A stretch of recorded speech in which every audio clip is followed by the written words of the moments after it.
Hello children, welcome to second part of explanation for lesson number 9 English supplementary class 8.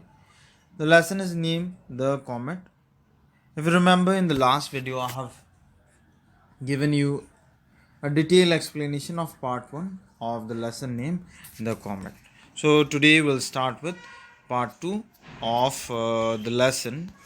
Alright, before starting part 2, what have we learned in part 1? Let's take a quick revision. Alright, in part 1, what we have learned is Dattada had a telescope named Dibya Chakshu, and his long life ambition was to find a what? Meteor, right? Does he find, does he not? What happens to him as he moves on is what we have all discussed, no? So let's move on. Part 2. Here we are. So what are we going to learn in part 2 of the video? A British scientist writes a paper based on Dattada's discovery. Dattada makes a discovery. We have read about that discovery in part 1. No. So he and his defense science advisor have a tete-a-tete over an impending calamity. Impending something. If it is about to happen, it is called impending. Alright. Tete-a-tete. We have already known what's it. It's a private or a secret conversation. Okay. So Dattada has made a discovery, but then it is likely to create problems. So people from all over the world, the big shots as we like to call them, the scientists and everyone, they are discussing that this is likely to create or cause some sort of calamity, and as a result they have hosted some sort of meeting. Okay. Now, conference of international experts might yield a clue to the cosmic puzzle. So this is some sort of puzzle, isn't it? Some thing is likely to happen, something is likely to occur. So that is why international experts from different nations of the world have gathered in order to discuss what may actually happen. Okay, so let's move on and read. Here we are. In the spacious dining hall of King's College, Cambridge, the butler whispered deferentially in the provost's ear and handed him an envelope on a silver tray. The provost beckoned James and passed on the envelope, saying, "It seems you are wanted urgently in your room." As he made his way towards the beautiful building, we are here, class. As he made his way towards the beautiful building, James opened the envelope. It contained a brief note. Okay. So here is an excerpt from the dining hall of King's College. No, some people were seated. So, provost, what does he receive? He gets some whisper into his ear, and a butler handles him an envelope on a silver tray. Right. So the provost beckoned James and passed on the envelope. So he passes on the envelope and tells him that there is an urgent requirement of yours in the room. Okay. So as he made his way towards this beautiful building, James opened the envelope. It contained a brief note. So there was this letter of note for James. No, he opened this note and then there was this letter. What was the letter? Let's read and find out. Okay.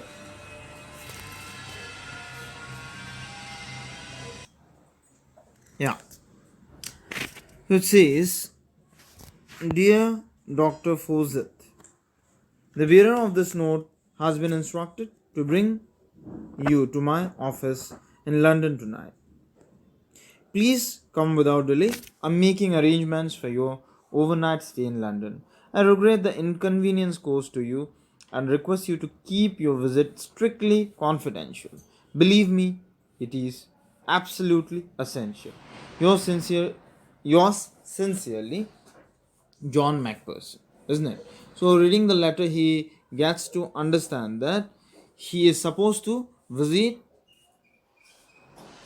John Macpherson's office that night itself, isn't it? And then keep it discreet, keep it hidden. He's not even supposed to discuss it with others, or for that matter with anybody else, right? So I believe we are clear up to here. Nothing worth discussion. It's a very simple illustration. So I mean, it's a simple read. The signature carried the designation underneath. So underneath his signature there was this designation. Designation refers to post. Do not forget designation. Yeah. So what was this designation? It said Defense Science Advisor, Her Majesty's Government. Okay. So this person was not an ordinary person. He was Defense Science Advisor. No. Her Majesty refers to Queen of England. We all know. No. Who is Her Majesty now? Queen Elizabeth. We all know this. No, class? Moving on.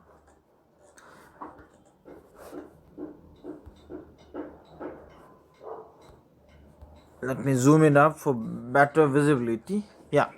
So a bowler hatted man near the mantelpiece greeted him as James entered his seating room. I'm Johnson, sir, security officer at Whitehall. He showed his identity card and continued. I presume you know why I'm here, sir. Okay. So a description of a bowler hatted man is given who was near the mantelpiece and he greeted James.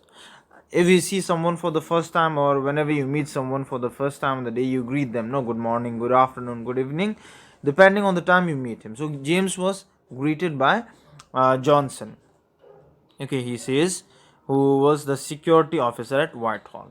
So he showed his identity card and continued. I presume means he assumed that he knew why John was here. Okay, Johnson was here. Then he continues. To the extent that is conveyed in this note, replied James, he knew that it would be useless to ask Johnson for further detail. I won't take long. Okay. So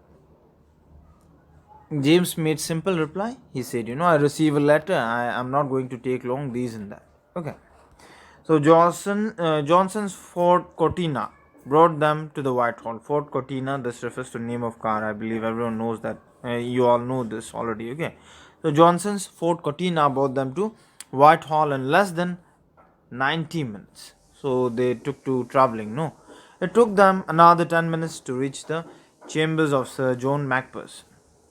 So Sir John Macpherson is a big person, no, is a big man by the sense he held a position of some importance. So as such, his cabin would be placed in a altogether in a different, let's say, unit, no. So having introduced James to Sir John, the quiet but efficient Johnson slipped out. Means he was quiet, he did not speak much, but he was efficient. He knew what he was supposed to do. So he slipped out. He moved out after doing what he was told to do. Okay. Dr. Fawcett, my apologies for this imposition on your time. So he is being polite. Okay. So he says, I have invaded your time, I've taken your time. Sir John advanced with outstretched hand. So he came forward with outstretched hand in a manner to shake his hand. Okay. So he says, to avoid any further delay, I'll come to the point right away. Sir John handed him a typescript. Okay. So what did he say? To avoid any further delay, he handed him over a typescript, some written document. Okay. Why? It's my paper to nature. How did you get this original manuscript? James was surprised and somewhat uneasy. So it was James' written paper on research paper or something, and it was his original copy. Okay, so James was surprised to see this in the hands of Chief of Security, let's say. Okay, so Sir John saw his anxiety and continued. Taylor, the editor of Nature, is a friend of mine. So he said, Taylor, the editor of Nature, is a friend of mine. I'd asked Nature to publish it without delay since it is very important. James looked puzzled. James said, no, I told Nature to publish my work, but then here it is with you. So James looked puzzled, he is being called into this place, and then this man seemed to know certain things about him. So he says, I agree that it is important. So So important, in fact, that it must never be published. That is, if what you say is correct. Sir John lit his pipe. So Sir John was, smoking pipe and all. So, like we see, this paper might contain something important. No, so James was informed by Sir John that he was not supposed to publish this paper because it contains something really important. So James would never have tolerated aspersions. Okay. So aspersion here refers to harsh remark. If somebody talks to you in a harsh manner. Okay. So James would never have tolerated aspersions on the accuracy of his work or the implied order that it must be suppressed. So James was something different. He was a man of integrity who would guard his integrity seemingly. But he knew Sir John to be a respected scientist and was willing to hear him out. So he knew that Sir John was a respected scientist. So he wanted to hear why Sir John was not wishing him to publish this. Okay. He says, please do not misunderstand me, Dr. Fawcett. I met Taylor today at lunch in the club where he showed me your paper. I still retain enough interest in astronomy, and he asked for my opinion before sending it to a professional referee. I immediately realized that your result has profound implication. If it is correct. He said, your research is remarkable, but then if it is true, it will have its own impact. There will be panic, there will be massive problem. Okay. Moving on. Let me assure you, Sir John, that is correct. So James says, no, that is correct, Sir John. I stake my reputation on it. James could not contain himself anymore. So James was not happy because his work was getting pinned down. No, he said, no, whatever you are thinking is correct. I stake my reputation. Means I've been a scientist myself. I've done enough research on this, and now you cannot take away my work from me. Do you realize what will happen if Comet Datta collides with the Earth as you predict it will?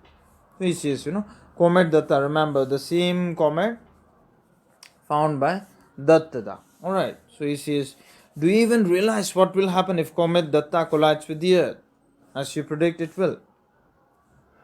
He says the effects will be catastrophic. Catastrophic means it will cause massive damage and destruction. Okay, loss of life and all. That is why I've taken extra care to verify my calculation.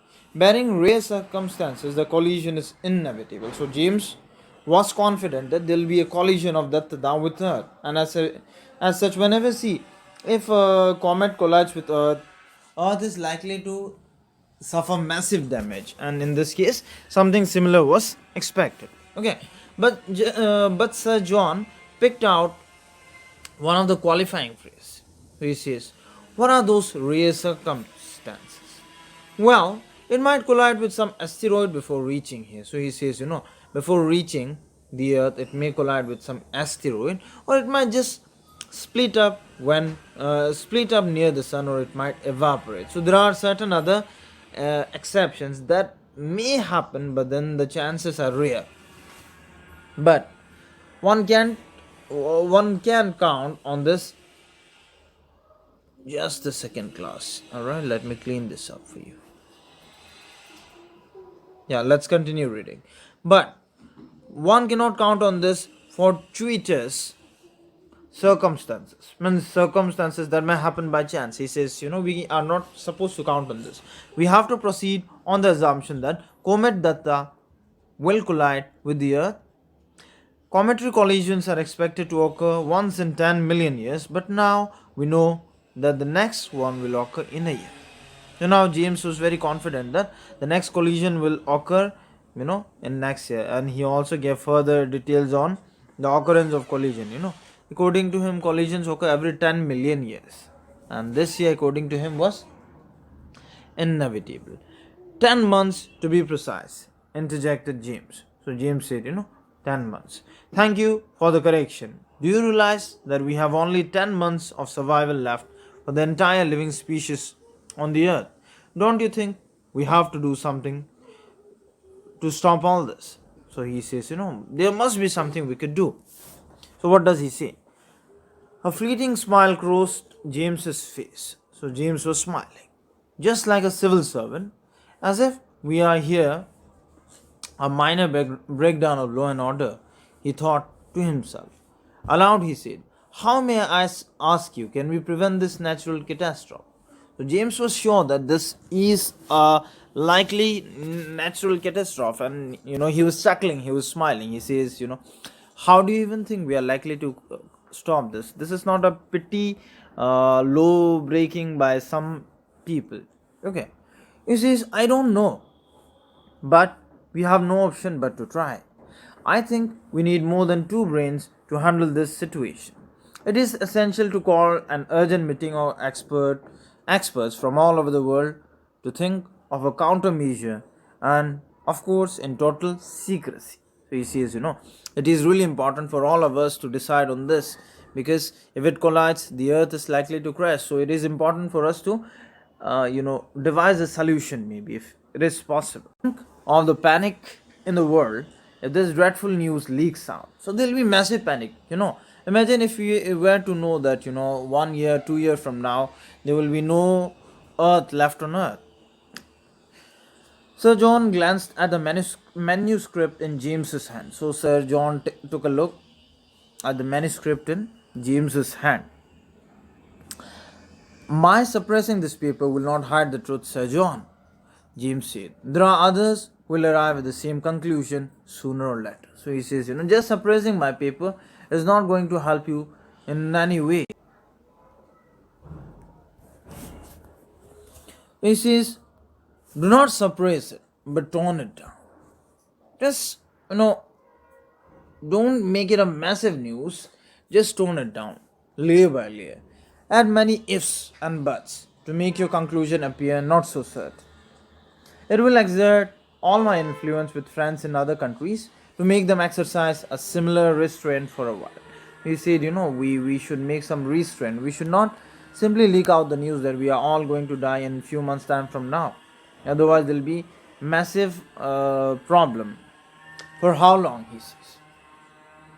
The reply comes, until this wretched comet is safely out of the way. Let us spend some time now to plan the details of this international conference. Shall we call it in a week's time here? A week to plan such an important secret conference of international experts. James thought it is an impossible task, but Sir John disagreed and began to spell out details. So they were likely to head out an international panels meeting in order to discuss whether they could divert or stop this catastrophe from happening. No. So this is the conclusion of part 2 of the lesson we have discussed. This story will continue in the next lesson as well, and there will be more video following. Alright. So now let's just check or take a look at the kind of questions we have. Comprehension check. What do we have here? How did Sir John get hold of James' original manuscript? He got it from, we have all known, Nietzsche, no? What is Nietzsche? Nietzsche probably is a science magazine. Question number 2 says, what is the important point the paper makes? That there will be a meteor crash very soon, and it is likely to create catastrophic events on the earth, right? Question number 3. Why does Sir John say that James' paper should not be published?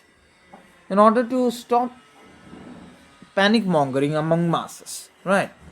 Question number 4. What do the two men finally decide to do?